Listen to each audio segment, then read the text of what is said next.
Hello दोस्तों, नमस्कार।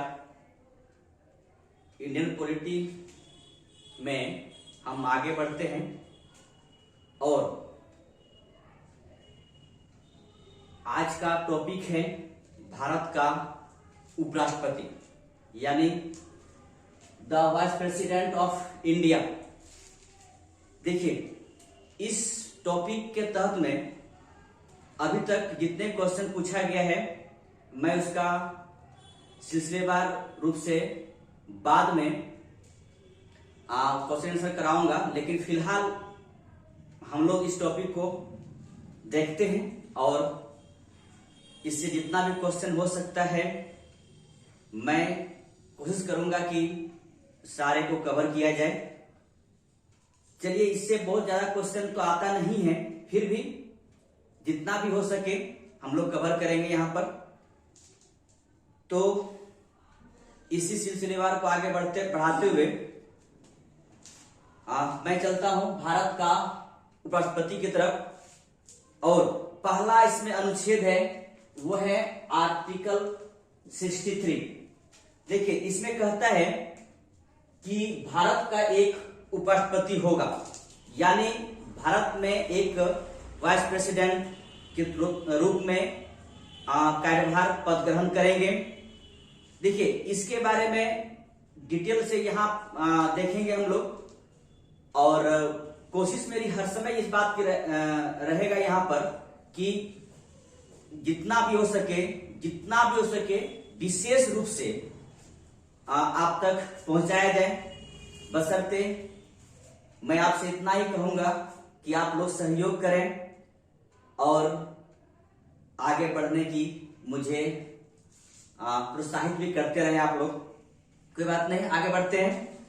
और पहला अनुच्छेद है 63 में कहता है भारत का एक राष्ट्रपति होगा, तो इसमें एक वाइस प्रेसिडेंट होगा इंडिया में, बस इतना कहता है। ठीक है, फिर हम लोग देखेंगे इसको पूर्ण रूप से कि क्या इसका पोजीशन है भारतीय संविधान में या भारत के सरकार में। दूसरी बात, इसके साथ में कितना कुछ ऑब्जेक्टिव का क्वेश्चन बन सकता है, इन सब बातों पर चर्चा किया जाएगा। लेकिन फिलहाल हम लोग कुछ टॉपिक पर आते हैं।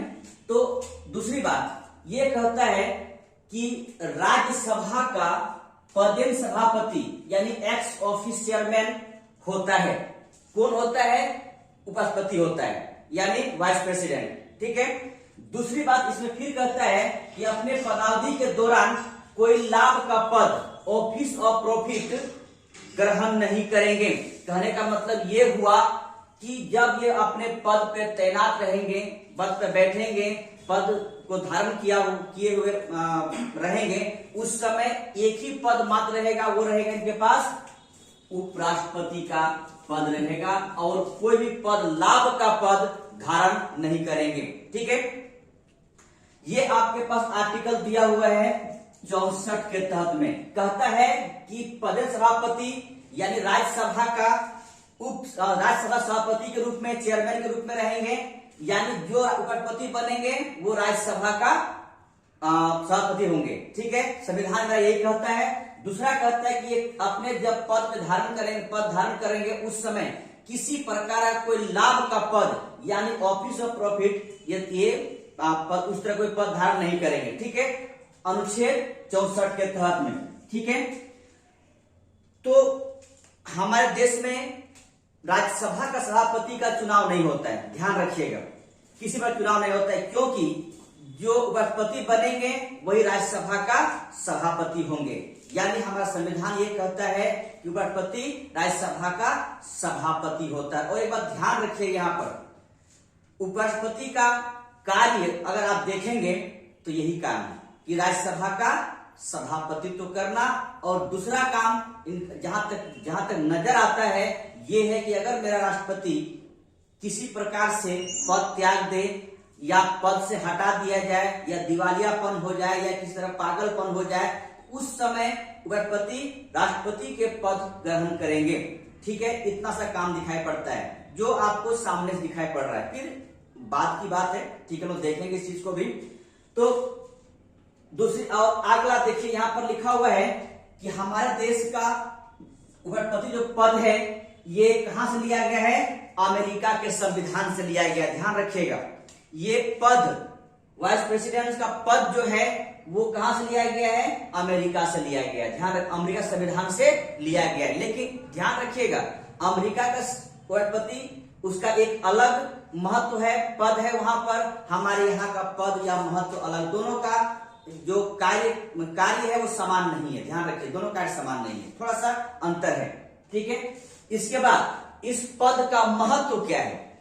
अगर आप देखा जाए कि इस पद का क्या महत्व है, तो महत्व के रूप में आप यहाँ लिखा हुआ है, यह भारत का दूसरा नागरिक होगा और पदानुक्रम में दूसरा स्थान होगा।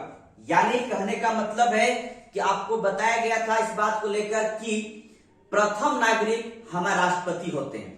ठीक है, तो सेकंड नागरिक कौन होगा? Vice president. ध्यान रखिएगा, ठीक है, वाइस प्रेसिडेंट होंगे। और पदानुक्रम में कहने का मतलब है कि उसका क्रम, यानी पहला क्रम कौन है? राष्ट्रपति, तो सेकंड क्रम कौन है? उपराष्ट्रपति। ध्यान रखिए इस बात को लेकर। ठीक है, दूसरा सेकंड नागरिक उपराष्ट्रपति होगा और दूसरा स्थान भी उपराष्ट्रपति का ही होता है। ध्यान इस बात को रखिएगा। ठीक है, इसके बाद हम चलते हैं उसकी योग्यता की तरफ। योग्यता की तरफ चलते हैं, यानी कहने का मतलब है कि वाइस प्रेसिडेंट यानी उपराष्ट्रपति बनने के लिए क्या क्या योग्यताएं होनी चाहिए। देखिए, कहा जाता है ना कि एक चपरासी बनने के लिए भी कुछ न कुछ योग्यताएं चाहिए। एक नौकरी पाने के लिए आप एसएससी, बीपीएससी या फिर किसी विषय पीसीएस की बात कर उत्तर प्रदेश, झारखंड, इसके बाद आपका मध्य प्रदेश, कहीं भी जाएंगे कुछ न कुछ योग्यताएं होती है, इसके बाद ही आप भर सकते हो उस फॉर्म को। तो इसी तरह यहां पर भी इस पद के लिए कुछ न कुछ योग्यताएं होगी। तो ध्यान रखिएगा, इसका योग्यता के रूप में यानी क्वालिफिकेशन के रूप में सबसे पहली बात कि यह भारत का नागरिक होना चाहिए। भारत का नागरिक होना चाहिए। दूसरी बात है कि इस जो उम्मीदवार बनने जा रहे हैं या फिर इस पद पर जो बैठने जा रहे हैं उसका एज 35 वर्ष होना चाहिए। ठीक। तीसरा बात कि दिवालियापन, पागलपन इस तरह की कोई नहीं होना चाहिए। और चौथा बात है कि ये राज्यसभा में मतलब सदस्यता बनने का इनके पास योग्यताएं होनी चाहिए। और लास्ट में कोई लाभ का पद धारण किया हुआ नहीं होना चाहिए। लाभ का पद का मतलब है कि कोई सरकारी नौकरी नहीं होना चाहिए, लेकिन राज्यपाल, एमपी, एमएलए या फिर विधानसभा परिषदें या फिर किसी प्रकार का इस तरह कोई पद अगर है आपके पास, मंत्री, तो इस तरह इसे लाभ का पद नहीं कहा जाता है। ठीक है, तो ये लाभ का पद पर नहीं होना चाहिए, ये भी ध्यान रखना चाहिए। इसकी योग्यता क्या है? पहली बात कि ये भारत का नागरिक होना चाहिए। दूसरी बात है कि 35 साल एज पूरा हो जाना चाहिए, कोई पागलपन, दिवालियापन या फिर इस तरह कुछ भी नहीं होना चाहिए। चौथी बात है राज्यसभा का मेंबर बनने लायक, इनकी सदस्यता बनने लायक व्यक्ति होना चाहिए। और पांचवी बात है कि ये कोई लाभ के पद पर धारण किया नहीं होना चाहिए। ये इनकी सारी योग्यताएं हैं, ध्यान रखेंगे। ठीक है, इतनी इसकी योग्यता अगर किसी के व्यक्ति के पास है तो वो इस पद के लिए एलिजिबल हैं। आप चाहे तो उम्मीदवारी के तौर पर अपने उम्मीदवार की घोषणा कर सकते हैं। ठीक है, या फिर आप यानी करीब उम्मीदवार बन सकते हैं और आगे चल के वाइस प्रेसिडेंट भी बन सकते हैं। ठीक है, हम लोग आगे चलते हैं। हम लोग आगे बढ़ते हुए निर्वाचन पर आते हैं कि निर्वाचन कैसे होगा। देखिए, निर्वाचन के लिए अनुच्छेद दे रखा हुआ है 66 का 1, यानी उपराष्ट्रपति का निर्वाचन का क्या क्या आधार है या कैसे निर्वाचन किया जाएगा। निर्वाचन का सबसे पहली बात है अनुच्छेद दे रखा है 66 का 1 से चुनाव निर्वाचन में भाग कौन कौन लेता है, यानी निर्वाचक मंडल कौन कौन है, निर्वाचन में भाग कौन कौन लेंगे। ठीक है, तो निर्वाचक मंडल के रूप में आपको यहाँ पर दिखाई पड़ रहा होगा कि संसद में 2 सभाएं हैं, लोकसभा, राज्यसभा। तो संसद का सभी सदस्य, कहने का मतलब है राज्यसभा का भी मेंबर और लोकसभा का भी सभी मेंबर, चाहे वो मनोनीत हो या फिर चुनाव जीत कर आए, कहने का मतलब इलेक्टेड हो या फिर नॉमिनेटेड हो। ठीक है, तो देखिए यहाँ पर राज्यसभा का सभी सदस्य या निर्वाचित भी हो सकते हैं और मनोनीत भी हो सकते हैं। और इसी तरह लोकसभा का सभी सदस्य निर्वाचित हो सकते हैं और मनोनीत भी हो सकते हैं। यानी कहने का मतलब है कि संसद की सभी सदस्य वाइस प्रेसिडेंट यानी उपराष्ट्रपति के निर्वाचन में भाग लेते हैं। निर्वाचक मंडल के रूप में सभी एमपी, कहने का मतलब है कि इसका कुल मेंबर 545, ठीक है, इसका कुल मेंबर 245, इन दोनों को जोड़ दीजिए, जितना होगा सभी मेंबर इसके निर्वाचक मंडल में भाग लेते हैं।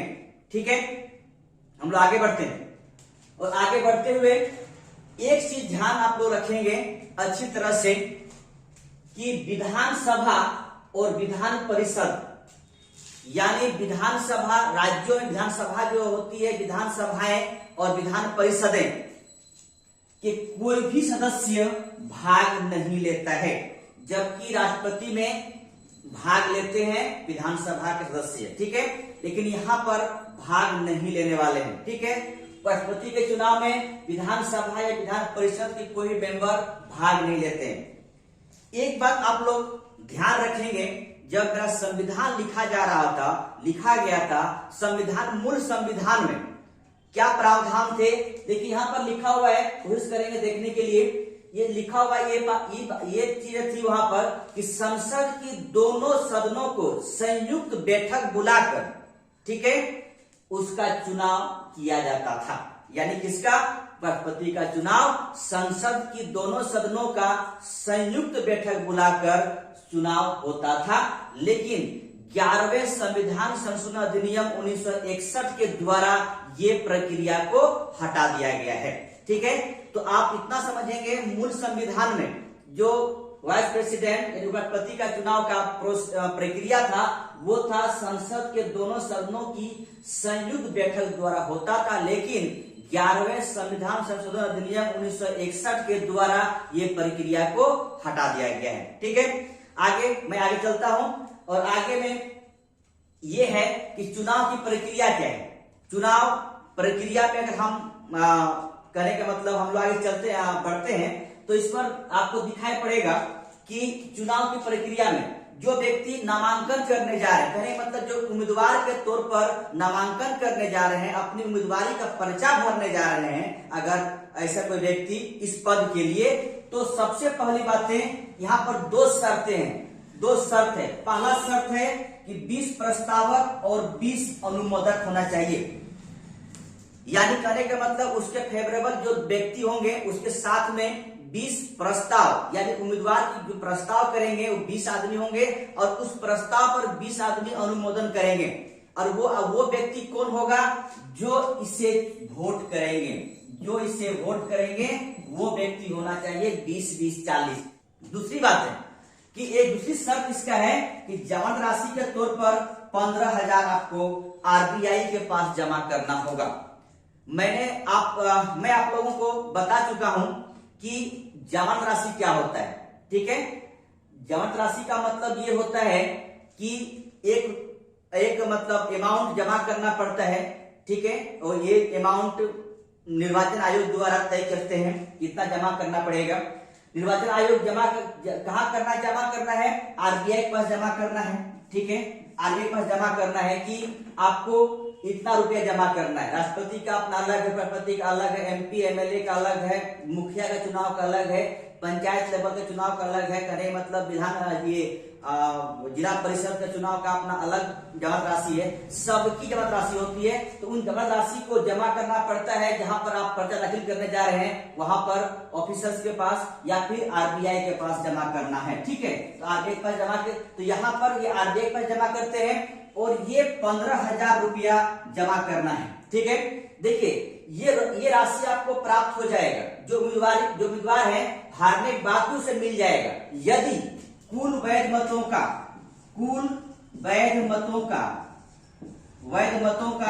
1/6 भाग आप ले आते हैं तो, यानी जितना वोट पड़ा उसका 1/6 भाग अगर आप ले आते हैं तो आपको ये राशि वापस कर दिया जाएगा।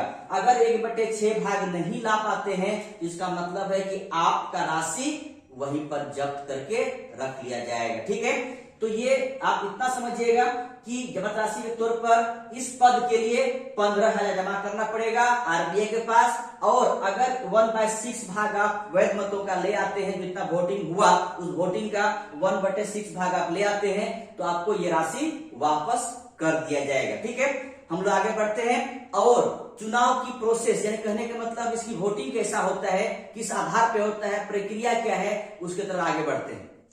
हम लोग आगे चलते हैं और चुनाव की प्रक्रिया, यानी चुनाव किस आधार पे होगा, कैसे चुनाव किया जाएगा वाइस प्रेसिडेंट का, राष्ट्रपति का, तो उस चुनाव जो होने वाला है या चुनाव होंगे उसकी प्रोसेस क्या है। ठीक है, तो प्रोसेस में सबसे पहले आपके पास यहाँ लिखा हो राष्ट्रपति एवं राष्ट्रपति निर्वाचन अधिनियम 1952। ठीक है, 1952 के तहत में देखिए जो राष्ट्रपति का चुनाव की प्रक्रिया है वो इनका भी है, यानी राष्ट्रपति का भी है, और ये कब आया था, 1952 में आया था, ध्यान रखिएगा। ठीक है, आप लोगों ने देखा होगा पिछला वीडियो, उसमें मैंने बहुत अच्छी तरह से समझाया था कि चुनाव की प्रोसेस क्या है।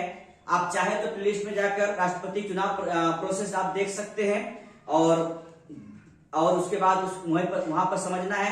कोशिश करूंगा कि आपको मैं यहाँ भी समझाऊं कुछ बातें को लेकर।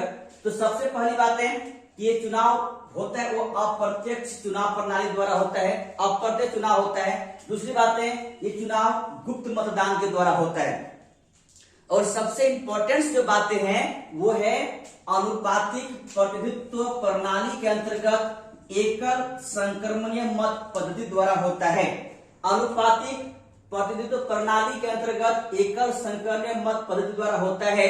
ठीक है, ये जो प्रोसेस है, ये जो प्रक्रिया है, थोड़ा सा जटिल प्रक्रिया है। ठीक है, तो आप चाहे तो पिछला वीडियो आप देख सकते हैं, मैंने कुछ बातें वहां पर बताया था, तो आप चाहे तो प्लेलिस्ट में जाकर वीडियो को आप देखिए। ठीक है, और देखिए इसमें होता यह है कि अगर सपोज कीजिए कि 4 आदमी ABCD 4 आदमी उम्मीदवार के तौर पर हैं, तो एक व्यक्ति चारों को वोट देंगे। ठीक है, ये 4 जीतेंगे तो नहीं, लेकिन ध्यान रखिएगा यहाँ पर कि ये कम से कम जो कुल वैध मतों का जो 50% प्लस 1 जिसके पास होगा वही चुनाव जीतेंगे। ठीक है, यानी कहने का मतलब उम्मीदवार जो राष्ट्रपति बनेंगे तो वो वाइस प्रेसिडेंट जो बनने वाले हैं तो वो 50% प्लस 1 वोट रहना चाहिए। ठीक है, अगर इतना वोट नहीं है तो वो जीतने का मतलब जीत नहीं सकते हैं, और जीतने के लिए ये जादुई आंकड़ा पार करना पड़ेगा। ठीक है, तो ये अगर 4 व्यक्ति एक साथ उम्मीदवार के तौर पे खड़े हैं, तो चारों को कोई व्यक्ति अगर एक वोट कर रहा है तो चारों को वोट क्रम अनुसार करेंगे, किसी को 1 दिए, किसी को 3 दिया, किसी को 4 दिया, किसी को 2 दिया, यानी अपना वो प्रेफरेंस देंगे, यानी कहने का मतलब अपना क्रम के रूप में वोट देंगे। ठीक है, फिर सारों का वोट का गिनती होगा। अगर सपोज कीजिए कि किसी को 50% प्लस 1 नहीं मिला वोट, तो क्या करें, जिसको सबसे कम वोट मिला है उस वोट को उसको हटाकर जितना वोट उसे मिला था उस सारे तीनों में फिर से उसको बांट दिया जाएगा। ये थोड़ा प्रोसेस जटिल है। ठीक है, तो इसको आप तो समझेंगे अच्छी तरह से। और इसके बाद देखिए ये पद्धति प्रणाली है, इस प्रणाली के द्वारा किया जाता है, और एकल संक्रमण मत पद्धति द्वारा ये वोटिंग होता है, ध्यान रखेंगे। ठीक है, और कौन करता है इसको संचालन, तो भारतीय चुनाव आयोग संचालन करता है। और इस चुनाव के दौरान कोई विवाद हो, किसी प्रकार कोई विवाद होगा तो वो सुप्रीम कोर्ट देखेंगे अनुच्छेद 71 के तहत। ठीक है, देखेंगे 71 के तहत, और उसका निर्णय अंतिम होगा। कहने का मतलब है जो निर्णय देंगे सुप्रीम कोर्ट वो निर्णय अंतिम होगा। ठीक है, तो आप तो सिर्फ इतना समझेंगे कि चुनाव की जो प्रोसेस है वो अप्रत्यक्ष है, गुप्त मतदान होता है, अनुपातिक प्रतिनिधित्व प्रणाली के अंतर्गत एकल संक्रमण मत द्वारा होता है, यानी कहने का मतलब प्रक्रिया से जटिल है, तो इसको समझिएगा आप लोग। और दूसरी बात है भारतीय निर्वाचन आयोग इसको संचालन करता है, और इस चुनाव में किसी प्रकार का कोई विवाद होगा तो विवाद सुप्रीम कोर्ट देखेंगे और उसका निर्णय अंतिम होगा। ये अनुच्छेद 71 के तहत ध्यान रखेंगे। ठीक है, तो ये है इसका चुनाव प्रक्रिया, किसका, राष्ट्रपति का, वाइस प्रेसिडेंट का। तो दोस्तों वीडियो अच्छा लगे तो लाइक, शेयर और सब्सक्राइब करेंगे। थैंक यू, धन्यवाद।